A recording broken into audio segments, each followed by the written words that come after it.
Vamos con un tema también fundamental, que es la economía, y lo vamos a hacer con el economista Elmer Cuba, director socio de la consultora Macroconsult. Elmer Cuba, buenos días y bienvenido a RPP. Muy buenos días, Fernando, me gusta estar en el programa. Diríase que usted calculó con mucha precisión la salida del Banco Central, porque desde que usted salió comenzaron a llover malas noticias y estamos ahora estamos ante una inflación que no existió durante los últimos 10 años. ¿Cuál le parece a usted que son los indicadores económicos más peligrosos del momento actual en el Perú? Bueno, el tema inflacionario es un tema que afecta a todo el planeta. Solo algunos países que han logrado, digamos, neutralizarlo por un tiempo, pero en verdad son de 2 países en el mundo. Eso tiene que ver con el tema de alimentos. En el planeta están mucho más caros. También el tema de petróleo. Y obviamente eso llegaba a Perú. Con la mala noticia que además también la oferta local, que no tiene nada que ver todavía con el aumento del maíz, el trigo, la soya o el petróleo, sino cosechas propias de los peruanos, digamos, cebolla, tomate, o por ejemplo zanahoria también están subiendo por un problema de menores siembras de este año. Entonces se está configurando un escenario bastante corrosivo de inflación, sobre todo de alimentos. Por ejemplo, veamos el dato último que ha salido en abril. La inflación anual en Perú está en 8%, ¿no? Y de alimentos está en 15%. O sea, el resto de bienes que no sean alimentos está en promedio de 4%. Entonces, si hablamos de un 15%, es algo que no tiene precedentes en los últimos 20 años, ¿no? Es muy fuerte el impacto en muy corto plazo, y lo peor es que no se ve en el corto plazo razones para que se estabilice, ¿no? Va a seguir todavía alto un buen tiempo. El mismo Banco Central ha anunciado que recién a mediados del próximo año, o sea, a mediados del año 23, la inflación va a entrar en el corredor del rango meta del banco. Entonces, se está haciendo todo lo posible para que la inflación ceda, pero va a demorar todavía más de 1 año y medio controlarla, ¿no? ¿Qué es todo lo posible, señor Cuba? ¿Qué se puede hacer o qué han hecho? Usted mencionaba otros países que han tomado medidas para poder aliviar esta situación, por lo menos de manera momentánea. Pero ¿qué podemos hacer desde aquí? Sí, a ver, los países, la inflación, en los países se le da esa función a los bancos centrales. Entonces, los bancos centrales usan sus herramientas. La principal es la tasa de interés. Lo hemos visto ya en varios países de la región y también en Estados Unidos y en Perú mismo. La tasa de interés de los bancos centrales, la referencia, ha comenzado a subir y todavía no se ha detenido. En el caso de Estados Unidos en particular es mucho más importante porque se espera que suba drásticamente en el próximo año y medio, e incluso Estados Unidos podría entrar en una leve recesión, ¿no? Ese es el costo de bajar las inflaciones en el mundo, cuando son por demanda. En el caso peruano no está claro que sea por demanda, porque la gente todavía está sin empleo, los salarios están planos. En el caso peruano es más complejo todavía. Normalmente los bancos centrales lidian mejor contra la inflación cuando esta inflación es por demanda, es decir, se controla a través de la tasa de interés. En cambio, cuando es por oferta, como en el caso peruano, que ha subido el petróleo, el maíz, cosas importadas, y además va a subir toda la producción propia de pan llevar peruano, es más complejo, porque por más que subas la tasa de interés, puede recesar el resto de la economía y no bajar mucho los precios. Es mucho más complejo y hay que esperar a que pase la tormenta. En el corto plazo lo que se hace es que los ministerios de Economía entran a a ayudar. ¿Cómo lo hacen? Con bonos alimenticios a la parte más vulnerable, o directamente con esos bonos, o con aumentando el gasto en programas sociales, por ejemplo, juntos. Y en ese ¿no marco, ¿usted diría que esta última medida de exonerar del IGB algunos productos básicos de la canasta familiar no ha sido una de las decisiones más sabias, inteligentes? No, eso es bastante heterodoxo. Los ministerios de Hacienda en el mundo no hacen eso. Arriesgan exoneraciones, son muy generalizadas, son muy costosas y al final son inefectivas, ¿no? El IGB es un impuesto muy complejo. En otros países se le llama el IVA, el valor agregado. Es decir, en cada parte de la cadena van pagando ese porcentaje. Entonces, no es que uno al final paga 18%, ya en todo el camino cada empresa que ha agregado valor ha pagado un porcentaje del 18%, ¿no? Por ejemplo, si estamos hablando de una correa que produjo la vaca, pagó un porcentaje del 18%, el que produce el cuero también, el que lo procesa también, y el que lo vende en el punto de venta final también. De ese 18%, ahí puede haber 10 compañías y empresas distintas que han ido facturando parte de ese 18%, por eso se llama valor agregado. Si tú eliminas al último de la cadena y a los demás no va a caer nada, va a caer 2%, digamos, si el último es el que está pagando. Es impuesto complejo, ¿no? Que no se hace eso para bajar la inflación. Se podría hacer en el límite eliminar el IGB a la parte inicial de la cadena, o sea, la importación de trigo, por ejemplo, ya todo el trigo importado no paga IGB y punto, o todo el maíz importado, no entrar a la cadena, porque además en la cadena hay partes que son informales, ¿no? Entonces no le reporta al siguiente, se rompe la cadena. Cuando se rompe la cadena el IGB ya pierde poder ese mecanismo, ¿no? Entonces, y por último es generalizado, ¿no? Hay familias peruanas, la mitad de familias peruanas que no son pobres, que pueden enfrentar un poco de mayores precios, no necesitan un subsidio generalizado. Entonces es una medida que es generalizada, es muy cara y al final es inefectiva. Y lo que es peor, tiene efectos políticos, porque como va a fracasar la medida del IGB, se va a buscar culpables, ¿no? Y los culpables van a ser las empresas, que no tienen nada que ver con el problema, es un problema de diseño, o sea, el diseño es el que fracasa, no la compañía, sí. ¿No?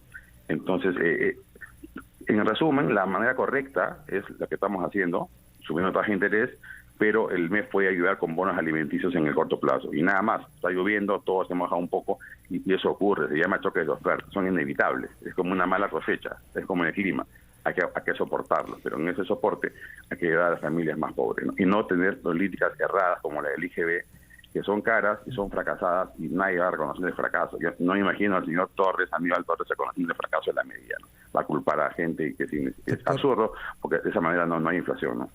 Don Elmer Cuba, buenos días, ¿cómo está? Estamos viviendo una etapa de inestabilidad política y que tiene obviamente su repercusión a nivel económico. Entre otros factores, hablando obviamente de los internos con relación al crecimiento del precio del dólar, se ha explicado esta posibilidad de convocar una asamblea constituyente y cambiar la Constitución. ¿En qué medida una situación de esta naturaleza puede a su vez traer consecuencias negativas para el país? No solamente estamos hablando del tema del dólar, también hablamos, por ejemplo, de la confianza que puedan tener inversionistas hacia el Perú justamente para el tema de las inversiones. Las perspectivas no son nada auspiciosas en el presente año. ¿En qué manera esto puede afectar, cree usted, don Elmer? Pero yo le rogaría que nos conteste, por favor, después de una... ¿Qué es lo que se está viendo ya y qué podría venir, sobre todo en el tema de la confianza del Perú para la recepción de inversiones? Hoy día ya la confianza está en sus mínimos históricos, ¿eh? O sea, de eso que ya está en sus mínimos históricos y que hace que la inversión privada este año no crezca, y además de las perspectivas en los próximos trimestres de inflación alta y estancamiento económico, y no pueden ser las peores en décadas en el país, se está poniendo un nuevo elemento de más incertidumbre, que además demoraría 2 o 3 años, ¿no? Porque está todo un proceso de discusión de cómo sería la elección misma y con resultados inciertos y con la actual clase política, que podría terminar siendo la destrucción mismo de lo que hemos construido en 30 años, ¿no? Tanto en términos demográficos como en términos económicos. Eso para comenzar. Ahora, tampoco se han explicado las razones de qué está fallando y hay mucha confusión. Así como se usa la palabra pueblo para todo, se usa la palabra modelo para todo. Pero si uno saca un poco, escarga un poco qué está detrás de eso, el grueso de reclamos justos, además de la población o de los analistas, tiene que ver con políticas públicas, ¿no? La educación mala, la salud mala, y nada de eso está escrito en la Constitución. No dice que la salud tiene que ser tan pobre como la que tenemos, o que tiene que haber corrupción, o que tiene que haber tanta delincuencia, ¿no? Eso no está escrito así. Es un problema de gestión pública. Yo invito a cualquier persona ahorita que nos explique qué está fallando en el Perú, y siempre va a encontrar que detrás son políticas públicas, ¿no? Y que ¿y quiénes producen las políticas públicas? El Estado peruano, el Ejecutivo, ¿no? En ninguna parte está fallando la economía. El modelo económico peruano es uno de los más fuertes de todo el mundo en desarrollo, ¿no? Está muy bien diseñado. Las fallas tienen que ver todas con políticas públicas de todo tipo, ¿no? Los programas sociales, las políticas de los servicios públicos, la sobreregulación o la subregulación, todas tienen que ver con fallas de diseño en la regulación de los mercados, ¿no? Entonces estamos buscando el culpable en otro sitio, y eso realmente es peligroso porque lleva, ¿no?, a políticas mucho más equivocadas. Lo que se ha planteado, don Elmer, de seguro usted lo ha escuchado, es que, por ejemplo, en el tema económico, la actual Constitución establece un nivel de desigualdad muy grande, ¿no? Perjudicados más los sectores pobres. Hablan de abolir monopolios y oligopolios. Entonces, ese es el argumento para justificar esto, y también, obviamente, en otros sectores, como usted habla, el de salud o educación. Sí, en una parte, yo invito a leer la Constitución peruana, en qué parte dice que tiene que haber desigualdad económica, ¿no? En ninguna parte. La desigualdad económica es un tema que precede además la fundación de la República, ¿no? Y nos ha perseguido 200 años y la compartimos con todo el mundo en desarrollo. No hay país en desarrollo que no sea desigual. Lo que hacen los estados en estos casos es hacen crecer la economía un montón, cobran impuestos y lo gastan para igualar las oportunidades. Esa es la historia de Estados Unidos, de Japón, de Francia, de Reino Unido, de Alemania, ¿no? Los países desarrollados usan el mecanismo del mercado para crear riqueza y los estados en democracia comparten esa riqueza con la población a través de los impuestos y el gasto público. Ese es el modelo económico que funciona, y político, ¿no? Estamos hablando de democracia, de buen funcionamiento del Estado. El Estado francés, el Estado alemán, el Estado norteamericano, el Estado japonés funcionan bien y sus economías son de mercado y muy bollantes. Entonces, tienen esos tres componentes, son democráticos, la economía de mercado asigna los recursos y los estados son grandes. En promedio, en el mundo desarrollado, los estados pesan 40% del PBI, no 20% como en el caso peruano. Entonces, esos tres componentes son el trípode del desarrollo. Si nos equivocamos en el diagnóstico, vamos a tener políticas pobres, como decenas de países en desarrollo, ¿no? Y Perú que estaba levantando juego, que había mejorado la economía, que ha sacado a millones de personas de la pobreza, no ha dado el segundo paso, que es fortalecer el Estado. Una persona que deja de ser pobre, automáticamente no es clase media, es una persona muy vulnerable. 2 personas que ganan cada uno 1.000 soles, en el Perú no son pobres. Y sin embargo, con 2.000 soles y 3 hijos hay un problema severo ahí. Sin duda. Tiene que darle más políticas públicas, ¿no? Eso es lo que está fallando. El Estado está fallando. No nos equivoquemos de diagnóstico, ¿no? ¿Cómo se explica que la inflación, el alza de precios, sea tan variable de acuerdo a las regiones del Perú? Porque se nos dice que las ciudades donde ha subido más los precios son Huancavelica, Cerro de Pasco, ambas en la Sierra Central, Huaraz en el norte, e Ica, en la costa sur, mientras que hay ciudades en las que la inflación no ha superado el 1%. Son Moquegua, Chiclayo en la costa, pero Abancay en la Sierra Central. ¿Qué cosa explica esta diferencia tan marcada de la inflación en algunas ciudades del Perú respecto de otras? Básicamente es el tema de alimentos y temas muy puntuales. Pueden ser pasajes en un lugar, en otro lugar son una sequía. No todos los productos se venden en todo el Perú. Las canastas no son uniformes, ¿no? La canasta de un limeño no es la misma canasta de alguien que esté en Puno, o un arequipeño, o un piurano. Tienen diferentes pesos. En general, cuando la inflación es de alimentos, como en este caso, debe ser normal que la inflación sea muy alta en todas las regiones, menor medida en Lima, porque el peso de alimentos en la canasta de Lima es un poco más pequeña, porque es una ciudad un poco más rica, ¿no? Ahora, en épocas normales, digamos, no inflacionarias, también uno ve esa diferenciación, ¿no? Por ejemplo, cuando suben los pasajes en Iquitos, y no saben en ninguna parte más, en Iquitos hay más inflación en ese mes o en ese año, ¿no? Es relativamente normal, digamos, que tengamos inflaciones diferenciadas, ¿no? Pero en este caso particular es la de alimentos. Si estamos hablando que en Perú o en Lima la inflación es de 3%, perdón, de 8%, y en alimentos de 15%, imagínense en esas ciudades donde la inflación está en 10%, la inflación de alimentos debe estar en 20%. Y eso sí genera mucho malestar. ¿Y cómo se controla? Efectivamente con bonos para subsidiar a las familias más pobres, ¿no? De otra manera. No nos equivocamos de diagnóstico. No por si tenemos una gripe no te operas al corazón, ¿no es cierto? Es terrible equivocarse el diagnóstico, y sobre todo en momentos de vientos populistas, en el Congreso y en el Ejecutivo. No vaya a ser que destrocemos lo poco que funciona bien en los últimos 30 años. Señor Cuba, en estos momentos muchos taxistas, comerciantes, trabajadores, inclusive están trabajando más, ¿no?, para poder seguir alimentando a sus familias, pero también generar un ahorro que más adelante les pueda a su vez generar un capital, que tienen una meta para invertir, ya sea en un negocio, ya sea para una primera vivienda, etcétera. ¿Qué les podemos decir a ellos? ¿Qué esperanzas tienen para hacerlo ahora? ¿Tienen que esperar después? La situación está más crítica porque, a ver, algunos ya nos hemos acostumbrado a vivir en una constante crisis desde hace ya varios años. ¿Cómo va la situación de acá a un futuro inmediato? ¿Pueden tener ellos la solidez, el respaldo como para poder pedir un préstamo bancario y lograr sus metas? A ver, si tu ingreso es permanente, tú lo percibes que va a estar así en los próximos meses y años, te puedes atrever a un crédito bancario, ¿no? Pero hay que tener cuidado con los números, siempre hay que hacer números de cuánto piensas, digamos, ganar por mes, por año, y si vas a poder pagar la deuda, ¿no? Y no vas a perder tu poco capital que has ahorrado. Entonces hay un ejemplo de que gente que le va mal, ¿no? negocios, ¿no?